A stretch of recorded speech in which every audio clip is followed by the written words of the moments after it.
Welcome to the Questionable Behavior Podcast. This is your host, Edison. Make sure to follow us on Instagram at _QBPC. Also give us 5 stars on iTunes and everywhere we have stars. And click the button on the bottom right corner for YouTube. Subscribe to our YouTube channel. All the episodes are coming out to YouTube now. We have a special episode coming from Atlanta, Georgia. We're covering the Miss Universe event. And we have CEO of Pageantry magazine sitting with us, Carl Dunn, today. How are you today, sir? Thank you for having me. I'm doing excellent. This is the Super Bowl of pageants. Yeah. Who wouldn't want to be here in town? Right. And Miss Universe, SEC weekend. Oh, on top of that, right, we're here with LSU. LSU staying at the Marriott as well. That's great. So tell me, first of all, your magazine is one of the oldest running in the United States. It's been running for over 40 years now. So just in regards to, your family started this magazine and now you had to take it over. Tell me about that transition during the early life of your career where, you took this magazine over and made it your own. How long do you have for the podcast? Oh, I have as long as ever. There's no timeline. There's no timeline. Well, it actually even goes back further than that. My family, Okay. we actually have started the beauty pageant industry in the United States for young ladies 3 to 6, 7 to 9, 10 to 12, 13 to 17, based on the natural look, kind of the Miss America look, Right. for lack of a better word. And we started that in 1962, and then 40 years ago, Okay. we actually took our newsletter and turned it into the industry's positive, neutral magazine. Went directly to newsstands. So we cover most of the major national events, Right. around the world. Okay. And you're here now for Miss Universe this weekend, obviously. Tell me about, just in regards to your magazine and the consistency you have to maintain to keep, to keep your history alive, in a sense, to make sure that, you still stay relevant and to teach us younger generations how we can be at your level in 10, 20 years. Well, and in the younger generation, my sons are teenagers, so I try to relate, Right. As best I can. But Especially with technology. Yes, and after 40 years, we've gone from the old film days where a color page was 4 pieces of film, expensive, to digital. A lot easier now. You can turn things a lot faster. Even after press, where you actually pull it off, if you need to change a page, it's easy. But in the 40 years, there's been a lot. But we work at the major systems. We've helped some of the major ones that may not be on television, but are very well known within the industry. We've helped them launch. Some started off with 10, 20 contestants, and I've seen them grow to 2, 3, 4, 500, some over 1,000. And that was our pageants, right. Exactly, and that was our background. As producers of the largest ones, at one time in the United States, and we've worked with Miss Universe, many covers, Miss USA, Miss America, National American Miss, Rural National Miss. So there's a lot of them that are out there that you may not be as aware of within our industry. They're important, and a lot of these are scholarship-based pageants as well. Oh, okay. All right. So But Miss Universe is the Super Bowl because all the countries are coming in for this. So, generally speaking, since this is kind of new on our show, for most pageants, what are the girls really aiming to win out of them? What's the end goal for a lot of these girls that you've seen throughout your career? Well, Especially for some of the smaller pageants besides Miss Universe that everybody knows. That's a great question. And a lot of it is based on the actual event itself. Miss America was originally formed, or now is, the largest scholarship provider for young women in the United States. Oh, wow. I didn't know that. Miss USA, Miss Universe, a lot of them look at that as an entree into a career in the entertainment industry, whether it be Instagram star, television, Modeling, movie, et cetera. modeling, etc. So, and a lot of these young ladies will cross over between the actual events themselves. Many of them have done that. Several Miss USAs. For instance, for this state, we're also Miss America, this same state, on different years. So there's a crossover, but it's a wonderful industry. But more importantly than anything else, one of the reasons that we've always loved it, and one of the things that it does more than anything else, it gives these young ladies poise, self-confidence. As someone who used to be an instructor and a speaker for Fortune 500 companies, I could speak to someone like yourself and know that you have been in front of authority figures. In an interview, always such an important part. Right. It's not so much do I agree or disagree with your answer, but how well can you explain your view to me? Right. As opposed to, I like world peace. Yeah. Oh, yeah, I'm yeah. a people person. You can listen to these young ladies and know that they have grown up doing this, sometimes from a younger age. And yeah, that some is of these why, girls in the teen competitions, they're entering at 15 and they already have to kind of maintain a certain type of look and, Exactly. throughout their whole life from a young age. 15, how about 5, 7, 10, 12, Right, 13. even younger. Yeah. And even look at someone like right now, our current Miss USA. 2 law degrees, a practicing attorney. Yeah. And she is Incredible. Miss USA competing Incredible. here for Yeah. Miss Universe. And on top of that, I even heard Miss Ireland is works for NASA. So you could imagine on top, the level of, they're not just offering. It's not just a pretty girl walking up on the stage. It's this is a wonderful industry, and this is a role model. Every single girl is their own role model for their country. I even tell my sons, and they would hate that I say this, but I tell them, look at these young ladies. This is who everybody should aspire to be. They are learned. They are accomplished. They are educated. They are goal-oriented, and they know how to time manage because, they're taking speech classes, wardrobe, school. Again, some of them already Top have of that, careers. maintaining their figures. It's hours it's on end. amazing. Yeah. It is really amazing. It's kind of incredible how much they can do in such little time also, because a lot of these girls, they're only winning their representing country a couple months before coming here. Exactly. So, from that to here, they don't even get to enjoy a little bit of their success. They have to right away be into the mentality of, like, I have to compete with the whole world. And again, with my family being involved since 1962, you can imagine how many that I have seen do this. Right. So, in your opinion, from yesterday's competition, who would you say are your favorites? Well, everybody asks me that, and I have not to be politically correct in this politically correct charged climate that we live in today on social media. But you never know. Lots of times, I'll have something in mind. It comes to fruition. Sometimes, I'll go and scratch my head afterwards. Right. I mean, clear, you're not the judge, but in your opinion. I am always intrigued with how the judges are instructed. And I know whoever tomorrow night walks away with this Miss Universe crown will be the best representative of the organization's values and what they promote as instructed to the Miss Universe organization's selection committee. That, my friends, is how you answer a question politically without answering a question.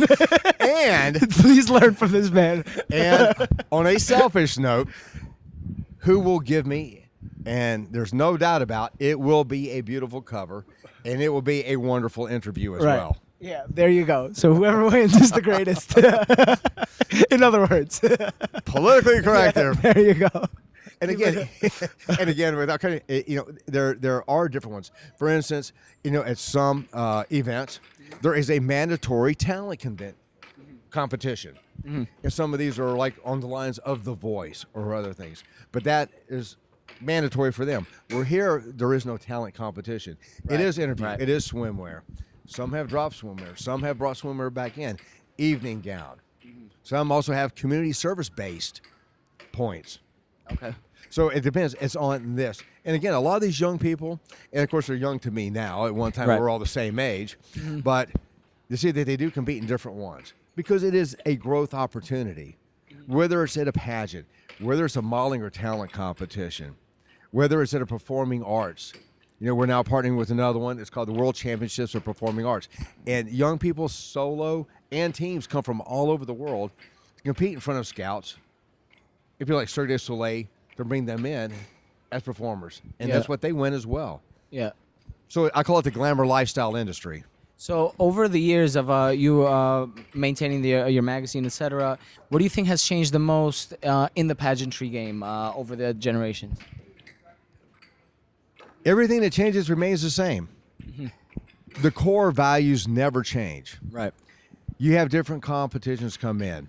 Where now there's a lot of what they call pro-am modeling or super modeling. A lot of now will do portfolios. They'll actually win points for a actual professional modeling portfolio that they have brought in to be judged upon.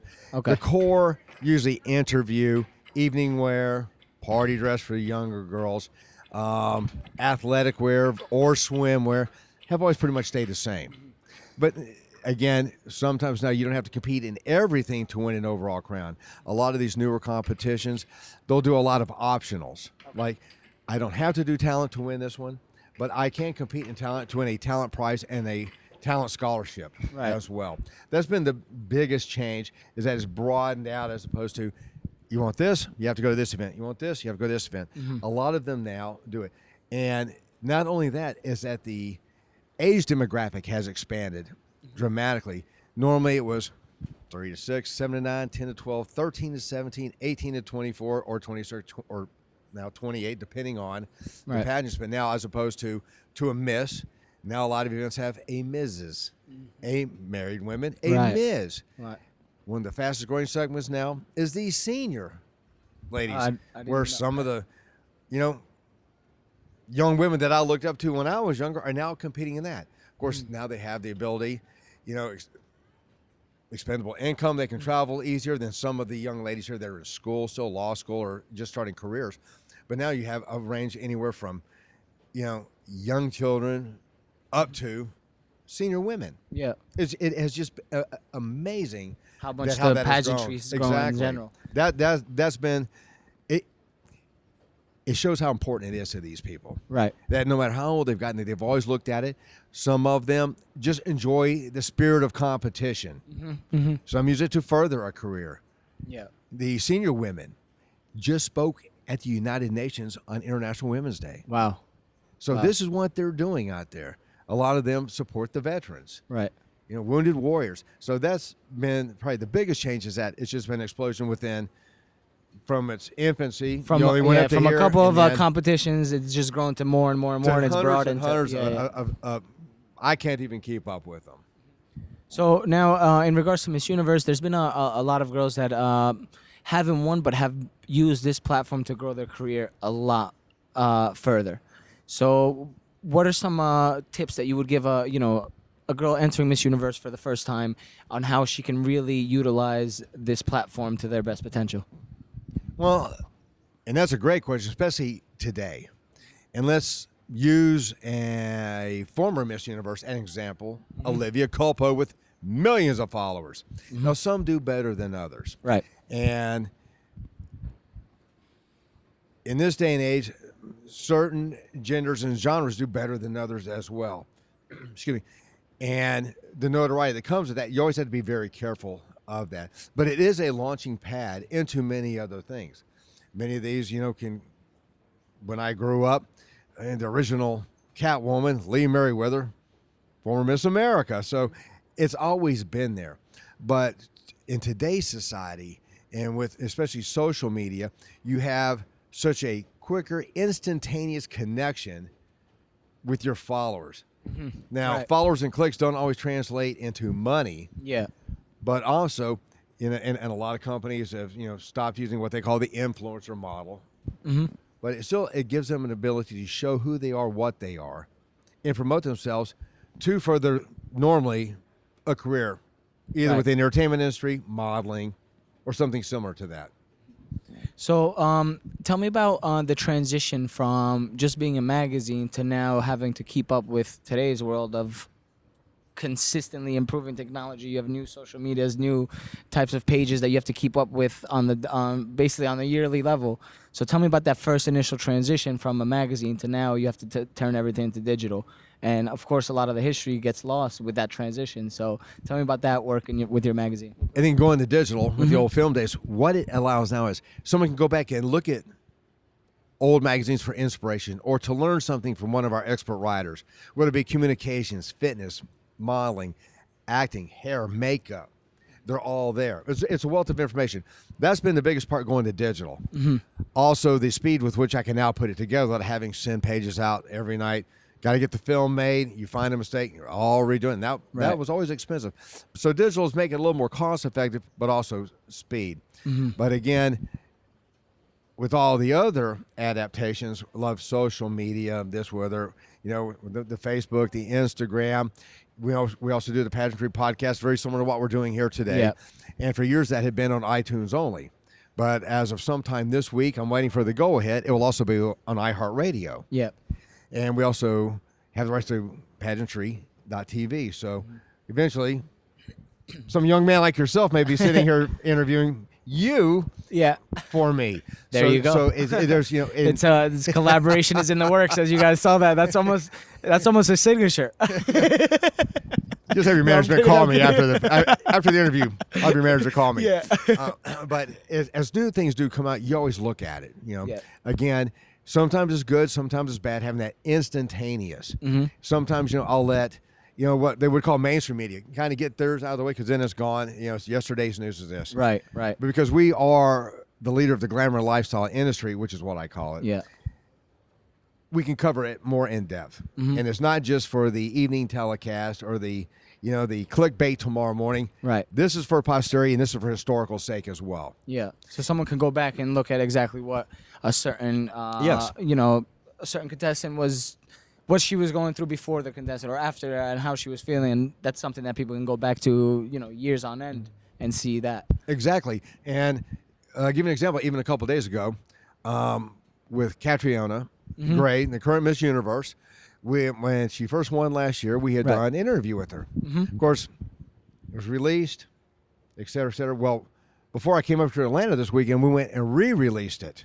Because now you can listen to her excitement and see what her goals, what her dreams were going to be as Miss Universe. Right. And look back and did she accomplish those? And for the most part, yes. And she has been a wonderful example here at Miss Universe. Oh, so exactly. So you can kind of hear what she had planned for the year and see did she actually hit those points that she talked about a year Especially ago. coming from another country. Right, exactly. Moving to New York. Having Miss USA, Miss Teen USA as roommates. As part of this Miss Universe organization umbrella. It's amazing looking back, and I'm really excited after tomorrow night. Who will be the next interview? Who will be the next cover? Yeah. Where will she be from?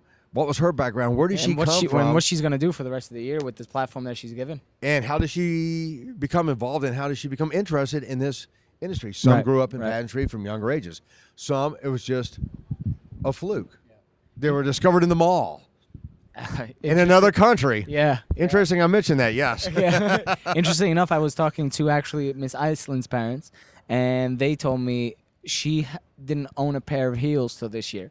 She said she bought her first makeup this year. And I'm like, because she's a tomboy, her parents were saying. So now, this is someone coming out as a tomboy competing in the most girly competition in the whole world, It's amazing. And it doesn't change who they are. Exactly. It doesn't change who they are. It's just how they present themselves in that moment. People wonder if I live in a suit or a tuxedo and do this 24/7. No. No, I you don't. Okay. All right, we're waiting. But on social media, you are not going to see me in a normal habitat of my home, or even at the office. If it's in Orlando, Florida, in the summertime. If I want to come in a golf shirt and shorts and docksiders or whatever it is, that's how we're doing it. Someone comes to the office, yes, we'll go get cleaned up. But it's like anything else. This is their stage. This is a performance. Right. That's what they're doing here. This is for the Super Bowl title of titles in this industry. This is Miss Universe. What we're talking about today. And honestly, I didn't even realize. Obviously, Miss Universe is a global competition. It's on national TV, etc., in every country. But I didn't realize how passionate even the fans are. They were running around chasing the girls around in the hotel in the Marriott. I was standing there just kind of trying to enjoy the moment, and all of a sudden, people are running left and right. I was kind of surprised at the intensity. At this level of competitions, there are several countries, which shall go unnamed, but we all know who they are, that this is a passion. Yeah. And it has always been, and it is wonderful that, certain countries are known for this and that. But certainly when it comes to pageants or modeling, this sets them apart. And that's why many of these have won so many titles at this type of events. Because of that passion and because of that training. And they also have to, I'm assuming that because of all this fan and this pressure you get from the public, you kind of have to maintain a certain standard as a country in the pageantry system. Well, yes, and again, like anything else, in even the number of years that I've been involved, a lot of the systems will stay the same, but sometimes the directorship, like any corporation or leadership, will change.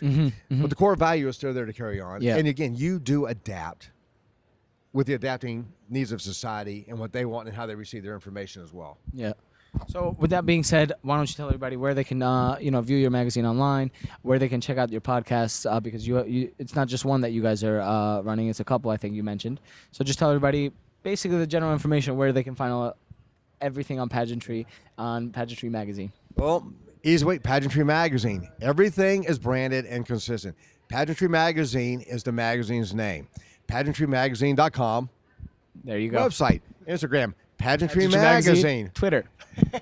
Twitter, I have not agreed to do yet. Forget Twitter.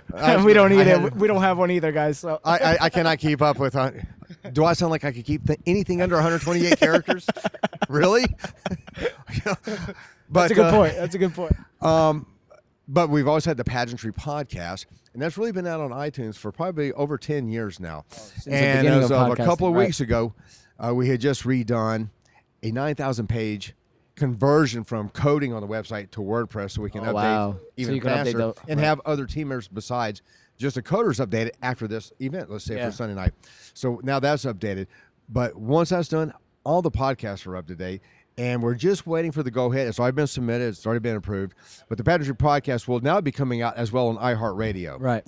Congrats to that. It's on our YouTube channel as well, as opposed to just listening possibly to an audio file. Yeah. These will have video inlays and still. So if we're talking about Miss Universe, there's her picture. There's her crowning moment, actually from the telecast. So it's kind of like an interactive video with the podcast overlaying it. Well, it's like anything. I always tell this to everybody.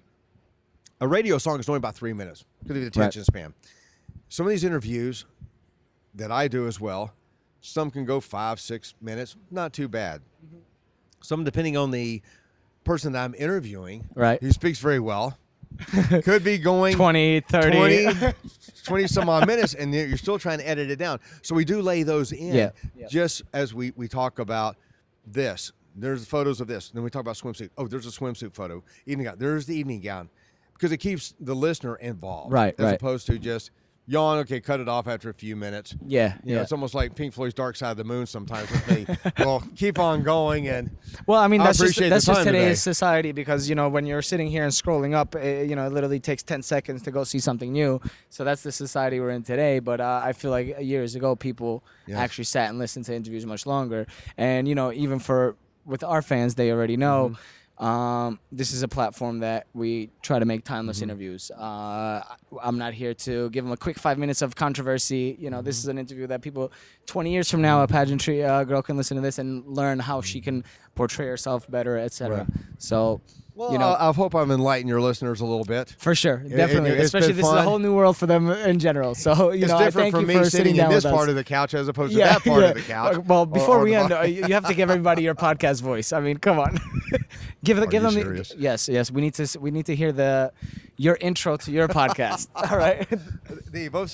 It's not just a Southern voice. Is that what you're saying? No. You had a podcast voice that you turned on the moment you were giving the intro earlier today. So show everybody how you turn on. Well, it's a lot different when you're on the spot, isn't it? Now you're on the spot. I'm not used to being in front of camera. Should we do a countdown? Oh, you mean like I told you that we do? Yes. Let's give it a shot. Are you ready? All right. 3, 2. Here's the intro to their podcast. And welcome to the Pageantry Podcast featuring Carl Dunn and his special guest, the upcoming Miss Universe 2019, coming at you live from Atlanta, Georgia. We hope you've enjoyed this evening's interview, and we welcome you back to another exciting edition of the Pageantry Podcast. There you go, ladies and gentlemen. When I learn that's when I'll make it big.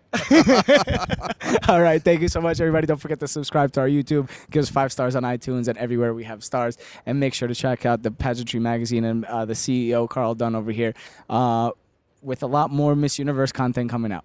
Thank you very much, brother. Appreciate it. It was a pleasure. Thanks for sitting down with us. Thanks for having me.